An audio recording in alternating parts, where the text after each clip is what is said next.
This is the 5-minute guide to the Essex class aircraft carriers of the United States Navy. The Essex class would be the most numerous class of aircraft carriers ever built, and if you count aircraft carriers as capital ships, the most numerous class of capital ships ever built. The Essex class succeeded the Yorktown class carriers. The Yorktowns themselves had been fairly good ships, but limited by the naval design treaties of the 1920s and 1930s, which had resulted in a few compromises to their design the United States Navy was not especially fond of. This meant that in the late 1930s, as various powers started to withdraw from the naval treaties, thus enabling those who remained signed on to begin to ignore those restrictions, the US Navy was free to incorporate the lessons of operating the Yorktowns and the Lexingtons, as well as some new ideas of their own. Amongst other things, this meant that the machinery spaces and armour protection could be arranged in such a manner as to provide optimum protection for the ship, as opposed to just locations where they would keep the displacement down. Compared to the Yorktown class, the Essex was over 60 feet longer, almost 10 feet wider, and displaced about a third more. This meant a longer and wider flight deck, and this was paired with a deck edge elevator, which had been pioneered in the USS Wasp, which had proven a great success. With 8 boilers delivering 150,000 shaft horsepower to 4 propellers, the carriers were capable of speeds of between 32 and 33 knots, depending on the exact ship. Multiple options were considered at the design stage. 2 of the leading frontrunners were Design 9G, which included an armoured flight deck in the British style, and Design 9F, where the strength deck was located below the aircraft hangars, which was eventually chosen to form the basis of the actual Essex design. Design 9G would go on to become the ancestor of the Midway class. The issues surrounding the choice of an armoured flight deck or not will be discussed in a separate video further down the line. As an American design of the late 1930s and early 1940s, it was of course covered in anti-aircraft guns, with a total of 12 5-inch 38 caliber guns in 4 twin and 4 single mounts, and depending on the ship in question, anywhere from 32 to 72 Bofors 40mm guns in quadruple mounts, and between 55 and 76 20mm Oerlikons, basically in whatever form you could find in any available deck space. But of course, it's the rare aircraft carrier which is defined mainly by its gun-based armament, and the hangars of the ship were capable of taking between 90 and 100 aircraft, depending on the size and type of aircraft loaded. During the war, this would include F-4F Wildcat, F-6F Hellcat, and F-4U Corsair fighters, the venerable SBD Dauntless dive bomber and its supposed successor, the SBC-2 Helldiver, and luckily for all parties involved, it avoided having to take the Devastator torpedo bomber and instead would deploy using the Avenger. Given that, unlike its predecessor, its survival time was a little bit greater than a few seconds when faced with Japanese aircraft and anti-aircraft batteries, made it very popular with pilots, who generally like to be able to return to their aircraft carrier at the end of a mission. With a standard design displacement of 27,000 tons, although they were larger than the Yorktown class, they were significantly smaller than the Lexington class, but could carry more aircraft due to being a bespoke aircraft carrier design as opposed to a converted battlecruiser. Initially, 3 of these carriers were ordered, but once the Two-Ocean Navy Act was passed, unsurprisingly demanding that the US be able to fight in 2 oceans with a complete navy, 10 more were added to the program.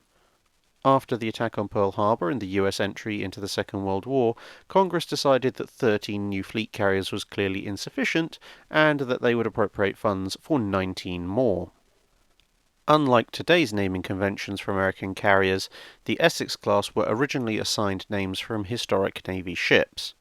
However, they would also later be assigned names from historic battles. And to make things even more confusing, the US Navy decided to name a number of Essex class after previous carriers that had been sunk earlier in the war, hence USS Lexington, USS Yorktown, and USS Wasp, who would be joined by USS Princeton and USS Hornet following the loss of those carriers. Helpfully, in the first 2 cases, that actually meant that the ships were being named after both famous battles and famous ships. Out of the total of 32 carriers ordered, 26 of them would actually be laid down and 24 commissioned, with a number cancelled at the end of World War II due to the lack of need. The Essex class were fortunate enough to have been designed after fixed-wing, all-metal monoplane aircraft became standard across most air forces. These were substantially larger and heavier than previous naval aircraft, which had been a mix of relatively sensible advanced biplanes and some rather odd design decisions. As a result, the hangar decks were designed to be relatively spacious and would be able to accommodate the increasing size and weight of aircraft as the war went on and as they served in their later careers after the war. In 1943, a slight revision to the design was made, with a longer, more flared bow to allow for better operation in rough seas. The units built with shorter bows would be Essex, Yorktown, Intrepid, Hornet, Franklin and Bonhomme Richard. All the other ships would be built with the longer bows, starting with Ticonderoga and followed by Randolph, Lexington, Bunker Hill, Wasp, Hancock, Bennington, Boxer, Leyte, Kearsarge, Oriskany, Antietam, Princeton, Shangri-La, Lake Champlain, Tarawa, Valley Forge and Philippine Sea. As you might be able to tell from those last few entries, the US Navy was beginning to catch up with itself when it came to famous battles. After the war, along with the Midway class, they would be fitted with a variety of upgrades and refits, including jet blast deflectors to handle the new jet aircraft, and optical landing systems. But perhaps the most visually striking upgrade would be a change from a straight flight deck to an angled flight deck, which a number of the ships would receive. You can see here how radically the profile of the Essex class was changed by some of the upgrades that various ships of the class were given. Most of the Essex class would have at least one of these refits, with the exceptions being Bunker Hill and Franklin, both of which survived kamikaze attacks in World War II, but were considered too badly damaged to repair and recommission. As the Cold War went on, the class would operate numerous types of aircraft, including but not limited to Furies, Banshees, Cougars, Sky Raiders, Savages, Skyhawks, Tracers, Sky Warriors, and Crusaders. They also survived long enough to see Corsair IIs come in, along with Phantom IIs and the Intruder. As the 60s and 70s rolled on, more and more supercarriers began to come online in the US Navy, and the Essex class were gradually retired or shifted to secondary roles, with a number serving as amphibious assault ships. A number of the class would also serve in NASA's spaceflight program as recovery ships for manned and unmanned space capsules.